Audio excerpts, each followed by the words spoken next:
Welcome to From Potential to Powerhouse, Success Secrets from Female Leaders, where female trailblazers share their journeys and the aha moments that made all the difference. With your host, serial entrepreneur and trailblazer herself, Tracy Holland. Hi, everyone. It's Tracy Holland, the host of Potential to Powerhouse. Today, we are talking to a true powerhouse. Her name is Katie Echevarria Rosen Kitchens, and she is the editor-in-chief and co-founder of FabFitFun. So FabFitFun is a lifestyle membership and a box. You probably have seen these open by celebrities and influencers on Instagram. Over the last decade, Katie and her two co-founders have built a business in which 1.5 million members are receiving boxes on a quarterly basis. They're curating a full-size collection of beauty products, fashion, wellness, and fitness. But the thing that I think you're going to enjoy so much is not only has Katie built this incredible business and been at the forefront of it, she also has 2 children and is married and is going to talk a lot about how she balanced being a mother and having a new baby with a fast-growing business and being an entrepreneur. So I'm really looking forward to sharing and digging in with today's conversation. Please welcome Katie Rosen Kitchens. Excited to join you here today. Yeah, me too. So one of the things that I love to talk about before we get into what incredible business you've built, you are the face of it in many ways. You're the consumer. You're the person that these women who are opening these incredible boxes are. Like you and I are both this customer. And so I want to dive into your entrepreneurial career and how you became such a powerhouse entrepreneur. But before we get there, I always love to start with kind of who were you as a little girl? Were you the rule breaker? Were you a rule follower? Were you like the best kid in class? Were you the little ruckus starter in the back of the room? Who was little Katie Kitchens? Interesting question. So I would say I was definitely outgoing, creative, annoyingly curious, and full of energy. Not the rule follower, definitely more of the rule breaker. I don't think I've ever been the kind of person, even as a kid, to play it safe. And I honestly credit my parents for giving me, that kind of confidence and ambition to chase all of my dreams, big and small. And so did you have sibs or were you an only child? Only child, very teeny tiny family. Okay. So how was that? What was that like? I mean, it was wonderful. I am lucky to have sort of 2 really interesting parents. My dad is a sitcom writer. My mom is a psychologist who got her PhD while I was in elementary school. And we were just a very sort of creative, close-knit family. I say I was a rule breaker, but I don't actually think there were a ton of rules in my family. There really was, a sort of openness, but a real drive to pursue your ambitions. My parents are both incredibly smart. They were the first in their family to go to college, and they instilled a really amazing work ethic into me from a very early age. But it was also a lot of fun. I remember dance parties in the living room.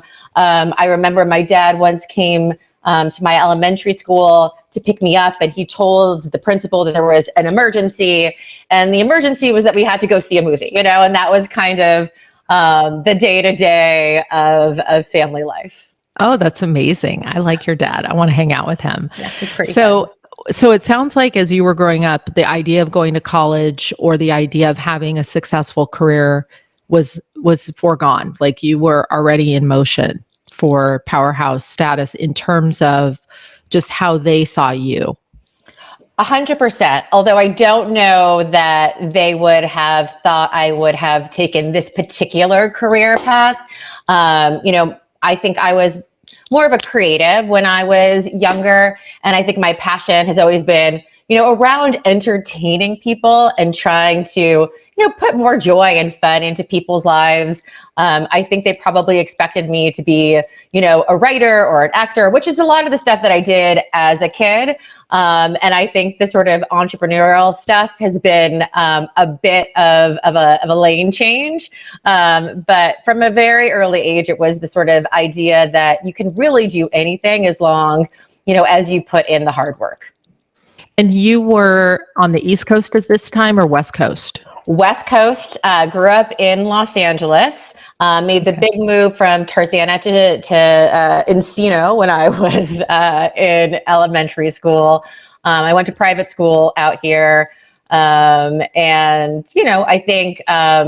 I think LA is an interesting city to grow up because there are so many different kinds of people and there's so many different industries. Obviously, entertainment is a huge, huge piece of it all. But I loved having, this sort of cultural sort of synergy that, happens because there are all these different people with all of these different kind of dreams.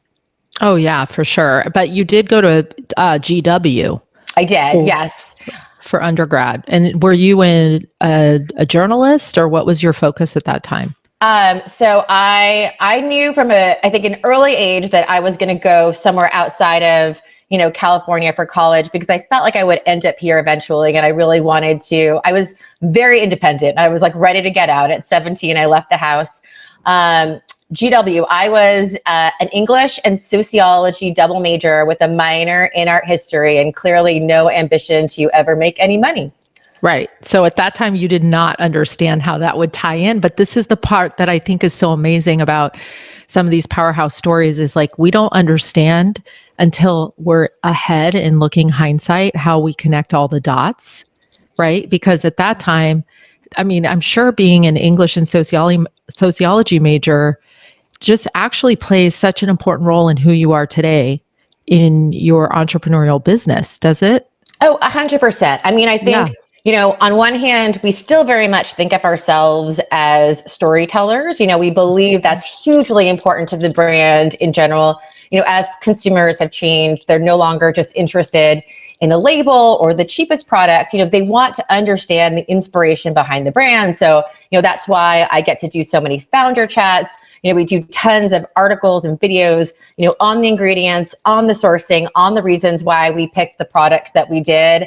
And a lot of that, I think, comes from this sort of editorial DNA that we had from the very beginning. And then I would say, in addition to that, even though, FabFitFun has evolved into, more of a shopping membership, I still think, the through line throughout my life is still that we're, really hyper focused on putting more joy and fun and wellness and entertainment into our members' lives. It's not a traditional shopping experience. It's not an endless Amazon scroll. We really try and take the work out of finding your favorite products, and it's all about discovery and learning and adding value to people's lives. And, obviously when we say value, there's the dollar piece of it, paying less than $50 for over $200 in retail. But I think, the real value is deeper than just a discount.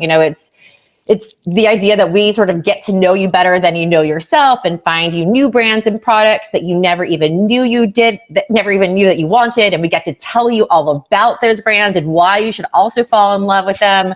It's access to exclusive products that we actually create ourselves, based on the needs and likes of our members.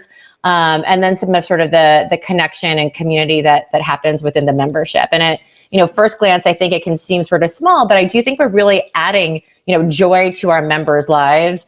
There's a real connection between trying new things and happiness. And I think, women are often really good at taking care of other people, but we're probably less good at taking care of ourselves. And I think, FabFitFun is an easy, affordable way to put, more self-care and joy and entertainment back into your life. And, that's what gets me really excited. Yeah, for sure. So, I mean, and that's interesting. I didn't know the art history, but like you have a great aesthetic eye. You have an incredible journalism kind of editorial background and backbone in who you are. And there is a sociology piece to this, right? There is a psychographic, demographic profiling of understanding your customer and having what I would call emotional touch points to her. For sure. So it's no surprise that you started there. Well, it's interesting. Yeah. I mean, I do think I think empathy is probably one of my superpowers, being able to step into the shoes of our members. In the early days, it was very different. everyone came from the website. They were very much, because we started as, I don't know if I said this, but we actually started as an editorial brand, way back in the day. And so everybody came from the website, and everyone was very much, sort of my same demo. So, I picked 8 products and hoped and prayed that everybody would like them.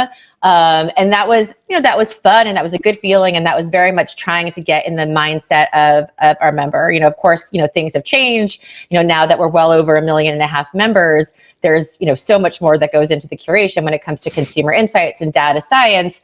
And of course, sort of this investment in customization. But I do think that empathy piece, that sort of relating to who our member is, and quite frankly, always putting her first, is something that, is sort of, part of who I've always been. Yeah, so one of my favorite parts of your story is, and we have to start, if you're okay with this, is kind of when you were in the very initial stages of conceiving of FabFitFun, and it was a blog, right? And you and Dan and Mike, I'd love for you to just, like, how did you meet? What was the big idea? Kind of take us to the very first day one of FabFitFun, which is now a blockbuster, massive success. And I want to get into all the aspects of this business, which is now an empire. But talk to me about, like, you wake up on a Tuesday, you get out of bed, and Mike and Dan, how does that happen? So we were introduced by a mutual friend. It was actually a former boss of mine, who was running, an online digital business. And that was not the most successful venture, I have to be honest, but it was certainly a lot of fun. And it led me to FabFitFun because he was, so Mike had actually was working with another co-founder of ours on a bit of an editorial concept. It hadn't really been fully fleshed out yet, but there was a sort of celebrity face attached to it at that time. And the idea was that, they needed someone to write the blog. And my former boss was going to do it, but he had a script out there, and a TV show of his ended up getting picked up. And he called me and asked me if I kind of wanted to fill in. And, it sounded interesting. So I met up with Mikey, one time. We kind of discussed the original concept, that it would be this sort of blog around beauty and fashion and fitness. And it was sort of off to the races. And I had a full-time job at the time. This was really very much a side hustle, but I was, really passionate about content and doing something, a little different than what was already out there. And this was a while ago, right? So this was now 11 years ago. And if you think of media back then, it was very much, ruled by glossy magazines, telling women, what they were supposed to look like and how they were supposed to act, in order to kind of, fill this very narrow definition of beauty.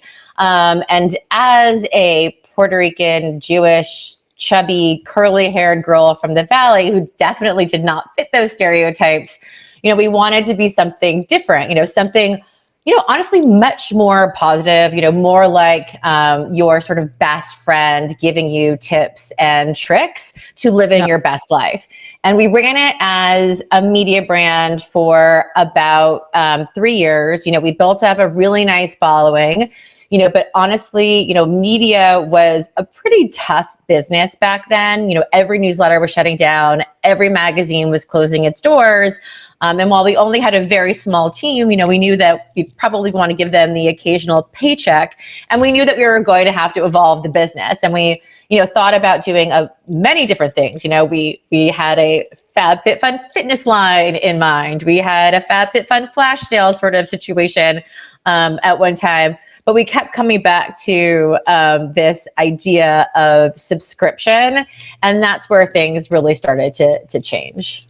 I remember meeting you right around this time because I founded Hatch Beauty in 2010. And for us, using magazines and celebrities from magazines was the only influencer, so to speak, that made a difference with retailers at that time. because there was no Instagram. Exactly. But so you're sitting there and I love the first box story. So we have to dive into that. But so you're there with Dan and Mikey and you're saying, okay, we have to have a revenue model, guys. Like someone has to butter our bread. How are we doing that?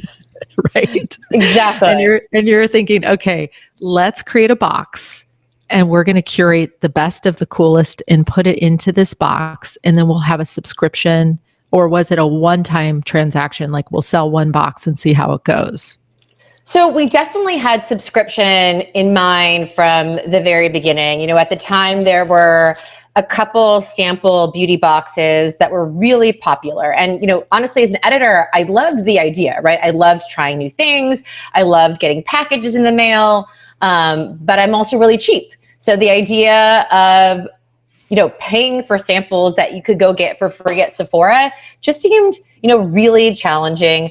You know, not to mention, we genuinely believe that women were interested in things beyond beauty. And we wanted to look at her needs and wants more, you know, holistically. So, you know, as I mentioned, it was very much a test to begin with, but one that, you know, Mike and Dan, I think, were really confident would work. You know, I honestly thought we would sell a couple of boxes and then move on to the next thing that we were going to try. But, you know, happily, we sold out of that first box in less than 24 hours. And I think, you know, it became clear to me really quickly that we had created something that people were interested in. And it's not crazy looking back. It actually very much makes sense, right? We had been writing about all of these sort of amazing products for many years at that point. And so it wasn't weird when we said, hey, you know what? We're not actually just going to write about these products. We're actually going to bring them to your doorstep. And I think we had already sort of built that initial trust that allowed us to sort of gain momentum pretty quickly. And in the first box, were you the one curating the product? And how did you source it? How did you manage that Yes. process? So as I mentioned, we had a really small team and we didn't hire any additional team members to help launch the boxes. And that just, you know, that's who we are from the very beginning. We are scrappy and we'll always have that as a part of our DNA. But, you know, we obviously needed products for the boxes. And because I had, you know, relatively good connections in beauty and fitness and fashion PR, you know, we used those to really, you know, really help curate the first box. And then suddenly, honestly, I had a completely new job. And it was different, right? Because we were only talking about thousands of units in the beginning, you know, versus 500,000 or 1 million that we would need in today's world. So a publicist, you know, who believed in you could really help say yes to a partnership like the one that we were offering. And I mean, it wasn't always easy. I mean, there was a lot of no's as well, but I think, you know, those sort of relationships were what helped to get us really off the ground. And this was this pre-Instagram or right in the beginning of Instagram? This was right in the beginning of Instagram. You know, social media and influencer marketing in general has been a huge tool for us. I was actually I was looking for something, I can't remember. It was some email that I wanted to sort of capture, and I thought it was a funny moment that I wanted to share with the rest of the team. And I found all of these sort of endless emails of me just sort of emailing bloggers and YouTubers, you know, asking if they would want a free box. Because if you think about it, we had no publicist. It was literally just me saying like, hey, I don't know you, blogger XYZ, but would you be open to getting these free products and talking about it on your channels? That's so amazing, because that's sometimes what it takes, right? I mean, you didn't in the beginning have an investor, right? This was like, we have to eat what we kill, so to speak. Isn't that right? And how you built it initially before you started fundraising? Or 100%. It was completely bootstrapped for many years. And we were also, in order to do that, we had to have a very sort of lean and mean team. So we all, you know, wore many different hats. I will say, you know, I think we we did really well in influencer marketing, and that was not to my credit. We actually brought on a woman who was incredibly successful and better at navigating that world. And I think, that was sort of learning lessons for us. While there was sort of a real value in the early days to doing everything ourselves and, trying to be as cost effective as possible, I think, over the years, as we've scaled the business, we've really focused on, bringing in incredibly smart, experienced, talented people to continue to grow the business. Totally. And I can't wait to share with those listeners where you are today. But in terms of those first 3 or 4 years, where were you personally? Were you married at that time? Had you found your husband? What was your personal day-to-day and work-life balance like?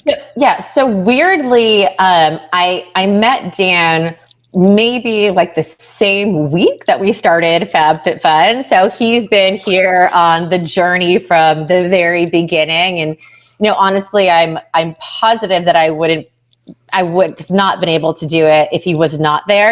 I tend to be crazy and loud and anxious, and he is, quiet and calm, and he really does help balance me out in a way that I certainly need. I think that this is also very strange. Our very first box was launched the same month that I gave birth to my first daughter. So there's all these weird synergies with my personal life, none of which, really stopped, right? That's the thing. Like, it's not like you can do sort of one thing and then take some time off and do the other, while you're launching a business. And I remember being in labor. I remember being at the hospital, and my co-founder, Danny, was like texting me about payroll and products and all of this nonsense. And it was crazy. We didn't have an HR team, so totally not what you're supposed to do by any means.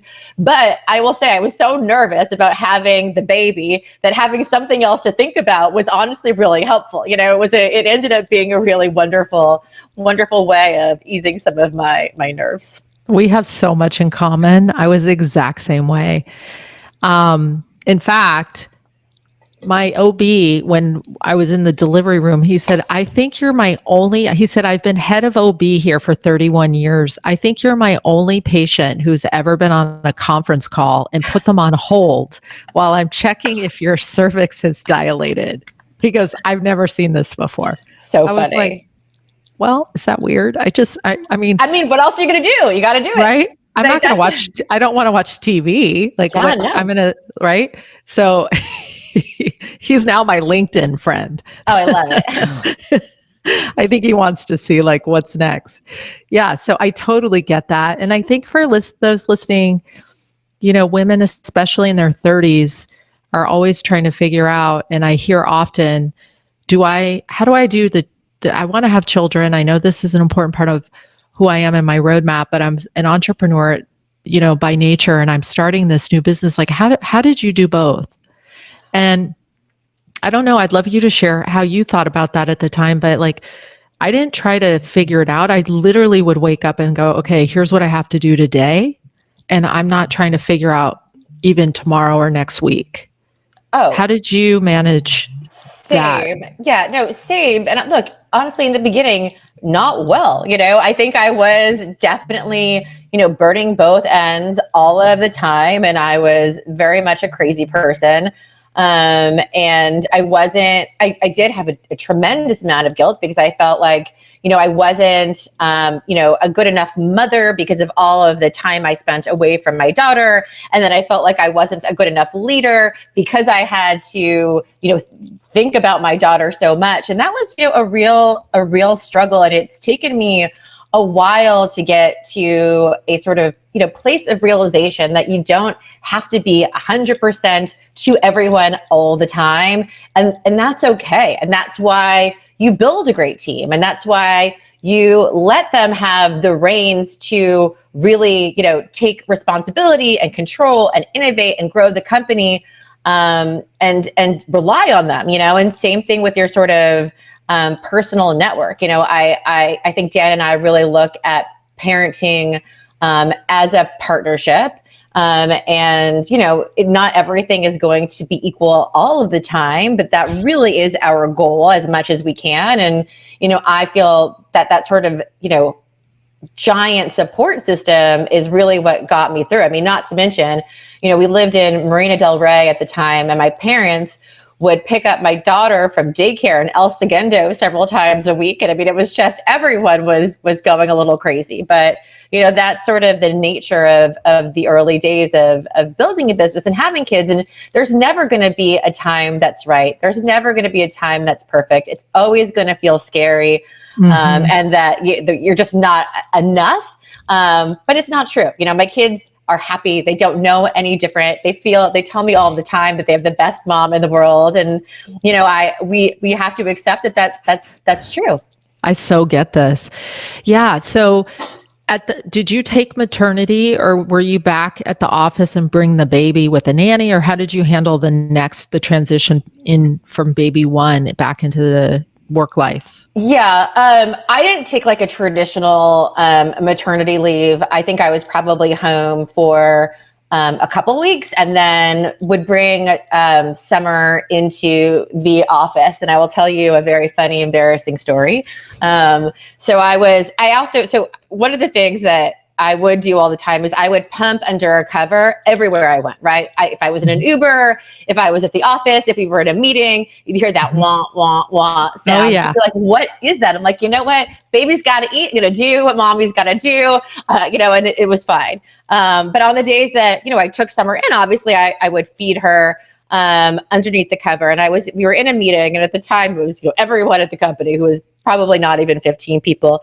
And I was in a sort of passionate conversation with one of my co-founders, and I had just sort of finished feeding Summer. And for some reason, I ripped off my cover and sort of being the animated person that I was or am, and realized that my boob was just completely hanging out. So and Dan is looking at me and he's like, Katie. I'm like, what? And I'm getting angry because I don't know what he's talking about at this point. And then I looked down and I realized, oh, probably not workplace appropriate. But that's the reality, right? We did what we had to do in order to, for me, I was trying to be with my daughter as much as I can, get as much work done. I remember there was back then, Twitter parties were a thing. It was some weird social media nonsense, but I would host Twitter parties on my computer, and I'd be feeding my daughter, and we just look insane because I'm, trying to use two hands while she's on my lap nursing. But again, you just sort of did what had to be done. I think you and I were separated at birth. Yeah. Because I did the same thing. And it was weird because I would nurse, of course, throw something over my shoulder. I'd be in a conference room and I have staff meetings. I would be, I would lead whatever it was. I have clients come in, and I figured they can't see anything. Why do they care what's happening under this blanket? I so agree. I mean, I wasn't like I was running around topless, right. But and it's like, look, we have to feed our kids. We want to give them the best nutrition possible. We're doing what we think is right at that time. And I feel like everyone has to get over it. I just remember first time client would walk in, or a first time employee, and sit down, and the nanny who I would bring to the office, I had a slider or a glider, the diaper genie, the changing table, all of that set up in my office. And I had her on a glider. So as soon as I had finished nursing, she would walk the baby around and burp him. And I would just keep going. And it was like the handoff. It was so simple to me. And people's eyes would be huge. They would be like, oh, wow, how old's your baby? I'm like, 6 weeks or whatever. Yes. And just keep going, chit chat, right? We have stuff to do. And I think that this is such an important conversation because there is such a crazy amount of anxiety and fear that we have ahead of having a child, that we try to figure out all the details of how are we going to pull this off? I can't be in two places at once, literally. But the reality is there's no way to figure it out until you're in that moment, and you have to just feel what's right for you. Oh, 1,000%. And it's funny, I will say both times that I had both of my daughters, one of the things that I did do that I actually would suggest to anyone who's going back into the office and maybe doesn't have as much flexibility as we might have had, but I did stay home. I would work from home 2 days a week at the beginning, and I forgot that was a big part of it, right? And I would take calls and I'd be with my daughter, and it was easy. But I was so, for some reason, with my first daughter, insecure about not someone from FabFitFun, but an external partner finding out that I was home taking care of my baby on a call. So there would be times when, I would be on the phone and I was holding her and she would start to cry. And somehow I would think if I just moved my hand over here and I kept talking, that they wouldn't hear her crying. And it was such nonsense. And I look back and I don't know why I didn't just say, hey, by the way, 4 weeks ago, I had a baby. So I'm here with my daughter at home and you might hear her in the background. And there is this weird psychological thing that happens with women that, we don't want to be perceived as, weak or, not back in the game. And so we go overboard to ensure that we come across as, really, really strong. And God knows that we're all sort of tired and emotional and drained during that time. I don't know why that happened, but I think I learned a little bit. And with the second one, I was better. And I will say, I remember we've had several now, I guess, baby booms at FabFitFun over the past few years because we are predominantly women. And I remember there was a woman in finance who came up to me she when she was leaving us, and she was like, look, I just have to tell you, when I first joined the company, it was right after, you had summer and you were, walking around pumping everywhere and you would do it in meetings. And she's like, and I thought it was so weird and I didn't really understand it. She's like, but then I had a baby. I realized the baby needed food. And because, I saw you do it, I felt the confidence to do it in my office and in my meetings. And, I don't know that those conversations are had enough that make women feel comfortable to just be able to do what they need to do. I have goose skin because that is exactly right. I think in the beginning, for me, I was the breadwinner of my family. And so there's just not an option not to come to work. I mean, who's going to pay the mortgage, right? Yeah. And so it was like, it literally felt primally part of who I needed to be mom and then breadwin. And I didn't see a choice. But I think it's such an important conversation because we are being looked at, right, by employees who say, okay, there's actually a way to do this. It's not super sexy. When you're walking around with spit up, it's at the office. I don't know if you had this happen, but multiple times I finally had to bring another outfit because I realized if I'm walking into a meeting and there's just throw up on the front of my shirt, I can't explain this anymore. It's just gross. Yeah. But, and you know what? The other thing, Katie, I don't know about you, but I do think I lost a sense of who I was as just female and feminine and all aspects. I was literally in survival mode at that time. So it was I was lucky to eat and get a shower and blow my hair out. I was so grateful for the blow dry bar when they finally invented that thing, because I thought, oh my God, somebody can finally wash my hair while I try to do my right? Did you have that happen? Same. And, if I'm being really honest, I don't think that I got completely out of that mindset until last year. And it genuinely took the pandemic to really remind myself that I have to practice what I preach when it comes to, self-care and wellness. I did feel that because I was working so many hours at the office, because I traveled so much, I felt this need to come immediately home and spend every sort of other moment with my kids. And I stopped going to the gym. I didn't get regular manicures, just the little stuff that kind of, makes you feel good and taken care of. But, when COVID happened, because we were together all of the time, because there was now no office commute, there was no school commute. I sort of normally wore dresses and heels to the office every day. Suddenly I was just in workout clothes and sneakers. While it's been crazy and hard, I did find that I sort of released that sort of being away from my kids' guilt, and found time to, take an hour to work out, take a longer bath, spend, just a little bit more time for myself. And I found that, it is honestly, it's made me a better mom. It's made me a better leader. We can't just take care of people as women. We have to find time for ourselves as well. 1,000%.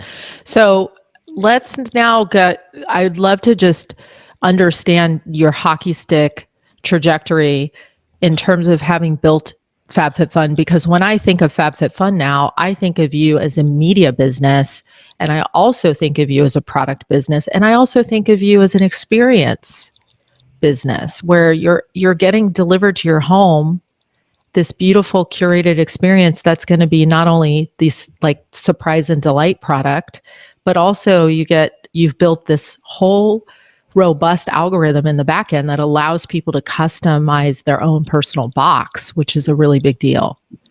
Yeah, it's definitely been an evolution.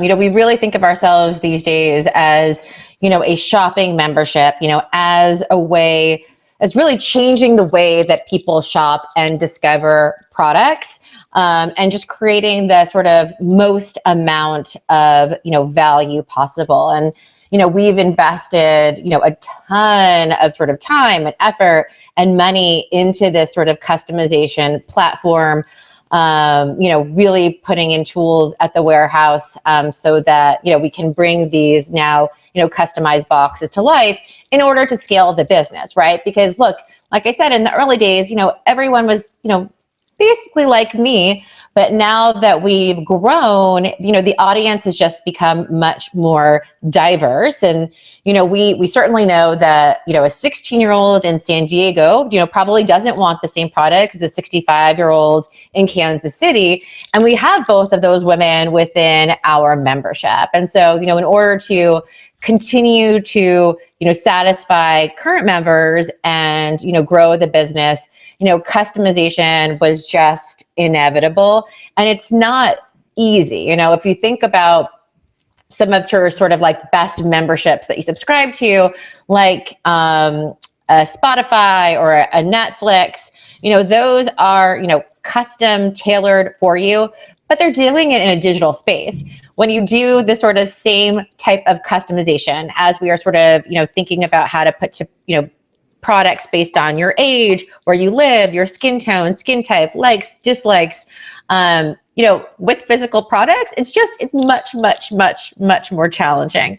But we knew that we had to do it, and we did it, sort of slowly out of the gate. We started with, I think it was like a scarf in 2 different colors, and then really expanded from there, because what we realized is, look, if you live in Florida, you may never want a scarf. And so really thinking about more sort of differentiated choices, thinking about things like dislike overlap, where as we put together the boxes, we're thinking about all of our different cohorts of members and making sure that, she would like at least one product in every single choice.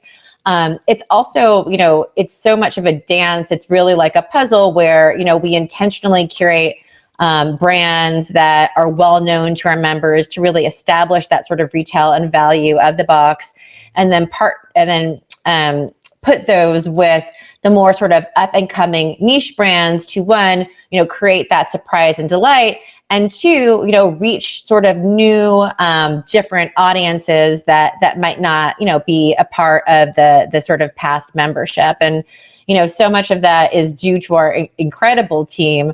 And, I feel very lucky that we have such sort of a dedicated group of people who are all really, bringing this to life. And, the box is now just, one sort of piece of the puzzle. As you mentioned, there's also a huge sort of e-com component where all of the members only sales are heavily eventized. There's hundreds and hundreds of SKUs in each sale. We guarantee that every product that you buy within the sale is the best price that you can find online or in real life. We also recently launched refills, which is basically where we are, white labeling a subscription for our very, very favorite brands. So, if you fall in love with a moisturizer in your box, you may never want another moisturizer, right? Because you know how great it is. So we now offer members the ability to subscribe to sort of the best of the best products each season. And then obviously continuing to bring the stories to life through the online and inbox glossy magazine and all of the videos. And I think, for me, the sort of, final component, really is our community, which I think, does make a difference in the way that we think about the membership. So we have our own members only social media platform where, women can connect, and they're in there. They're obviously talking about brands and products, but it's so much more. They're talking about ways to ease anxiety and sharing photos of their pets and dating tips. And, we launched clubs within our community to connect them on an even deeper level. And I mean, I'm in there all the time. Members know that they can talk to me directly. They can ask me questions. They're incredibly engaged. And, look, they tell us what they like. They certainly tell us what they don't like. But we use all of that information to continue to create, hopefully a better and better membership. And what about the dynamic between you and your two co-founder brothers? Is there, being in a co-founder situation is always kind of like inevitably somewhat like family, right? Because you're all married to each other, whether you like it or not. You get into a place. How has that experience been? And then I'd love to know how that has been. And then how has, thinking about expanding your cap table to investors and bringing in new outside capital with, that same dynamic that can take place. How has that been for you as a powerhouse woman in this business? So, I think I am very lucky to have, two co-founders that really do have a sort of different set of skills than I do. And sorry, I will say it is very much like a family. I feel like I'm the sister that they never knew they needed or wanted. But I think the sort of difference is that, Mike and Dan do come from much more of a traditional sort of business background. They are much more analytical than I am. They're also much more confident than I am, but that is something that sort of inspires me to realize that, we all have to believe in ourselves. It really does help, get shit done. And, I think in the beginning, it was probably more challenging because, we were all sort of suffering from a little bit of FOMO where we wanted to do everything. We wanted all of the decisions. That I wanted to make all the decisions. Dan wanted to make all the decisions. Mike wanted to make all of the decisions. And I think these days, we really do have, individual lanes that help with, a lot of the decision making. So, I retain the sort of title of editor-in-chief because we do think that sort of editorial DNA is really important and core to who we are. And, we're not the everything store. We really are just, curating the best of the best and bringing it to our members. But what I'm probably, I think a role at another company would be more, I guess, a sort of chief merchant. So I continue to oversee all the products that go into our boxes and our sales.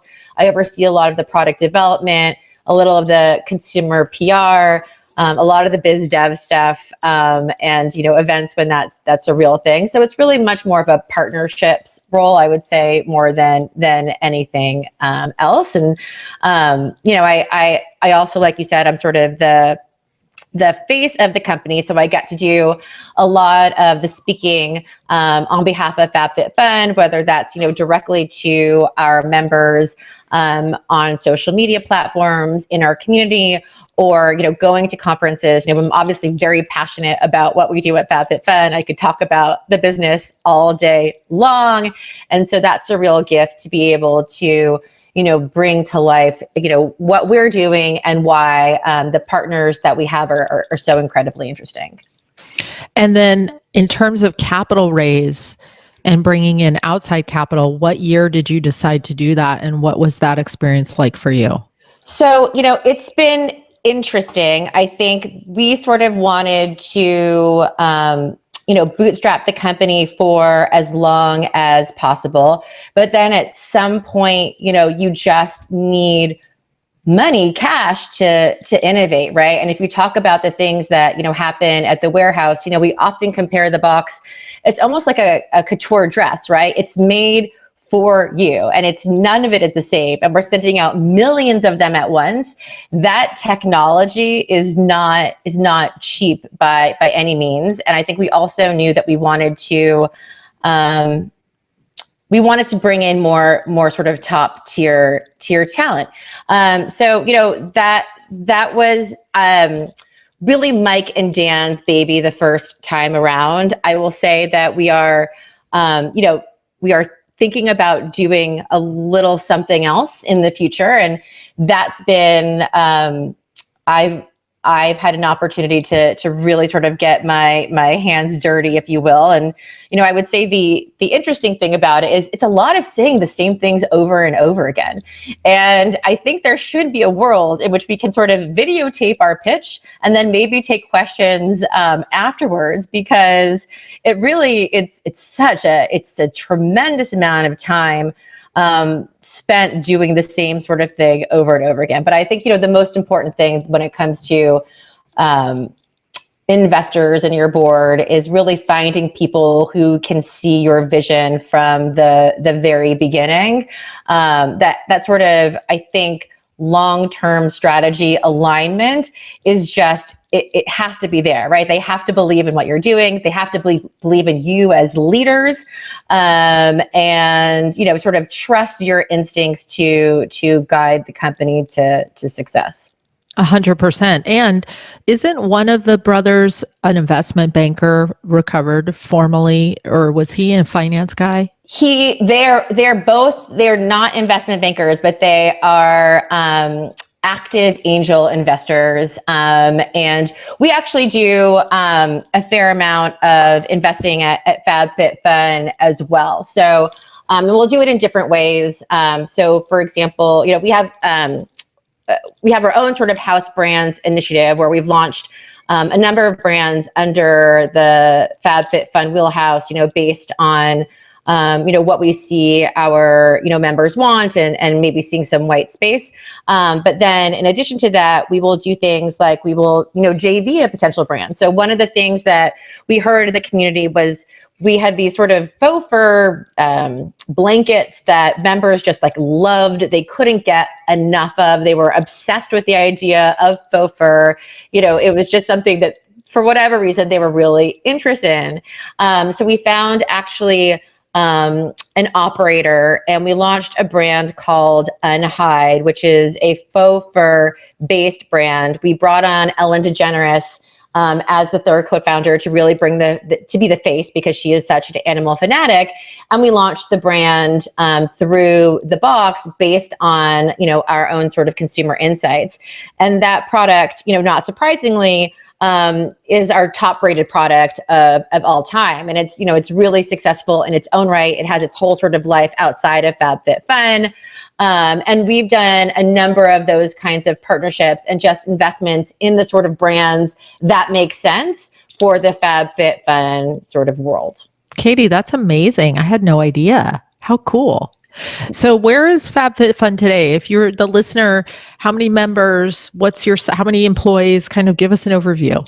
Yeah. So I think I know this is silly, but the last sort of number that we've said to the world is we have over 1.5 million members, which is, incredibly exciting. I have such a vivid memory of thinking if we could only get to 100,000 members, my life would change. My job would be so easy. We would never have to lift a finger again. And of course, you hit that, and then you have 10 million new ambitions that sort of come on your plate.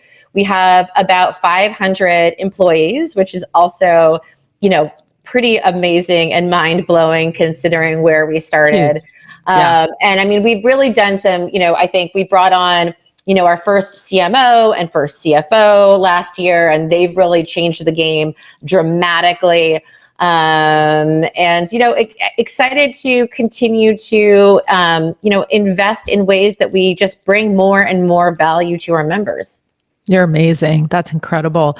And I know you're soon to announce something. I don't know what it is, but we should be all ready to hear your announcement. Is that right? I will say there's not a lot of times where we don't have something to announce. I think that's just the reality of FabFitFun is, we do something, and then the truth of it is we've already been thinking about the next thing, for a year prior, right? And I think that's just sort of the nature of who we are. It's incredibly fast paced. The reality is what's true on Monday is hardly ever true by Friday.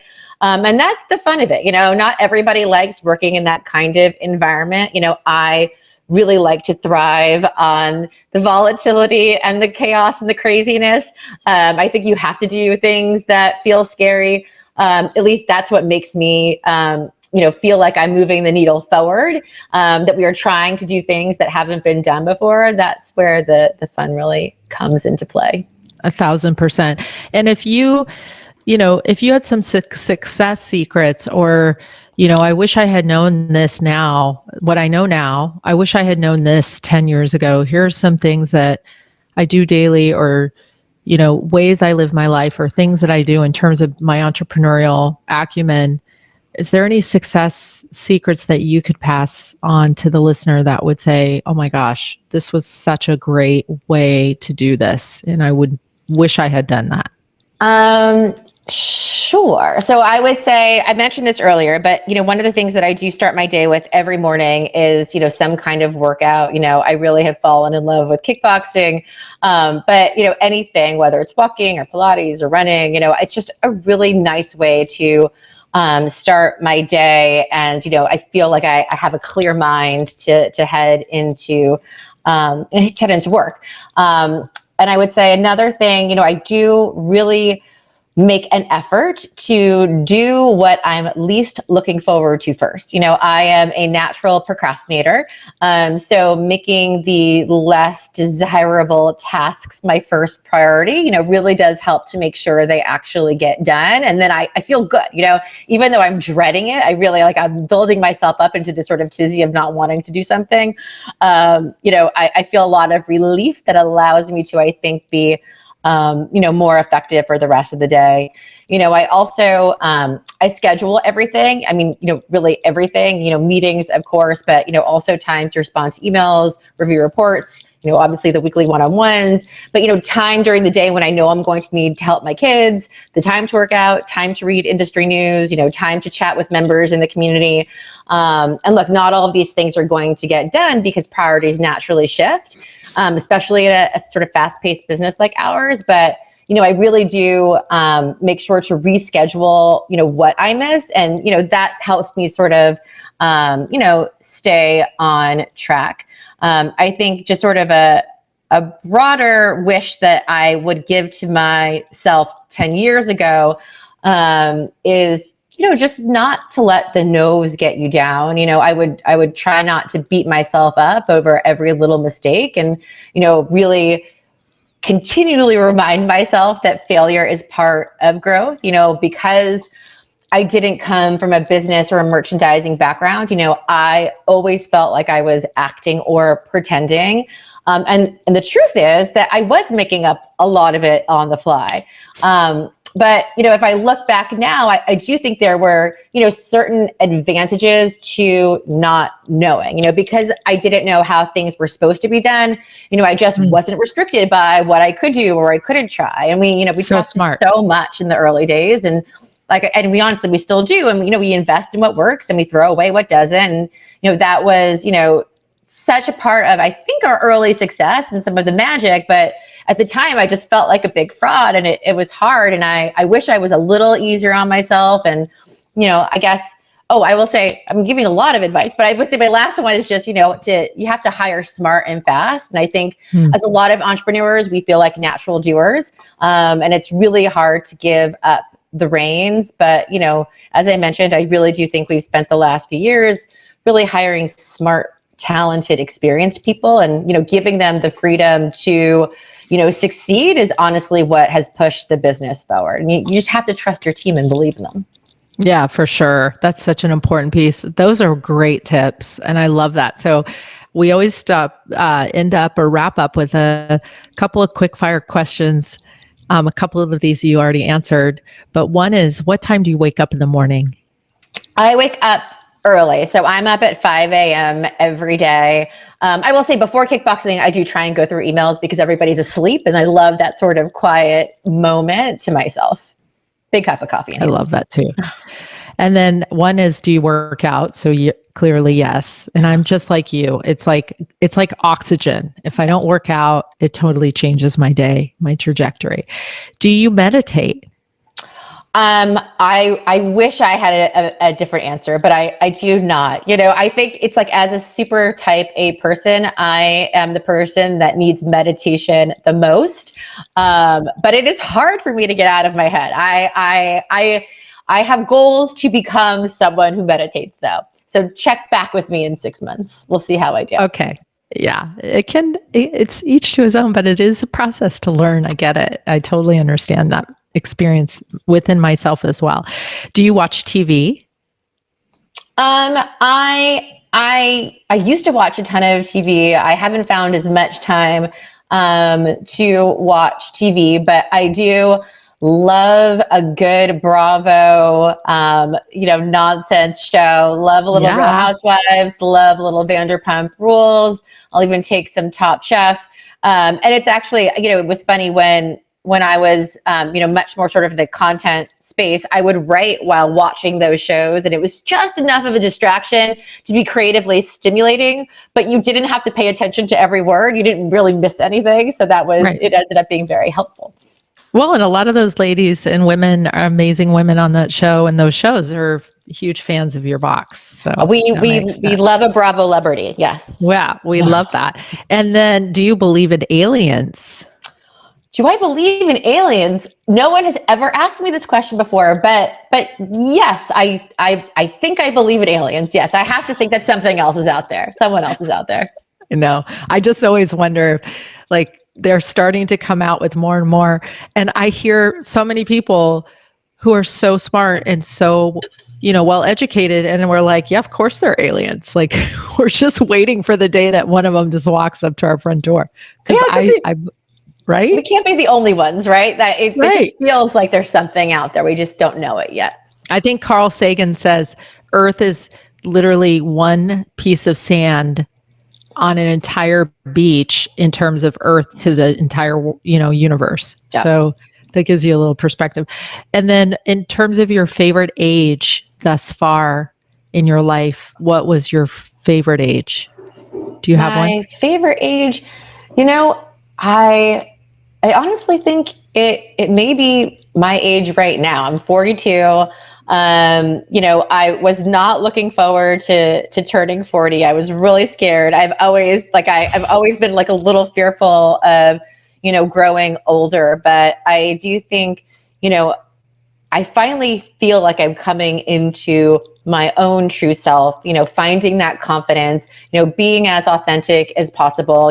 I love having a family, I love, being a founder of FabFitFun. These are things that I find really sort of gratifying. So, I'm going to say right now. That's awesome. Congratulations. You have built an incredibly impressive business. I love the fact that you all three are so smart and so you're all entrepreneurs. You're bootstrapped, and you really built an idea into a business, because when you started this, there was anything remotely like what you do. And so I think you've built an entire platform, an industry, a category, a product experience, a consumer touch point in a way that is really pretty impressive. So congratulations, and thank you so much for being here and joining us and sharing with our entrepreneurial crowd who's just rooting you on. We're all rooting you on. Tracy, that means so much coming from you. We've been really lucky to be able to work together in the past. You obviously have an amazing sort of ability to create, and I think we are just huge, huge fans, and hopefully we will continue to work together in many ways in the future. Absolutely. Well, thank you. Have a wonderful afternoon, and I can't wait to see you again. Yes, hopefully in person next time. Yes. Yes. Bye. Thank you. All right. Bye-bye. Thank you for tuning in to From Potential to Powerhouse, Success Secrets from Female Leaders with your host, Tracy Holland.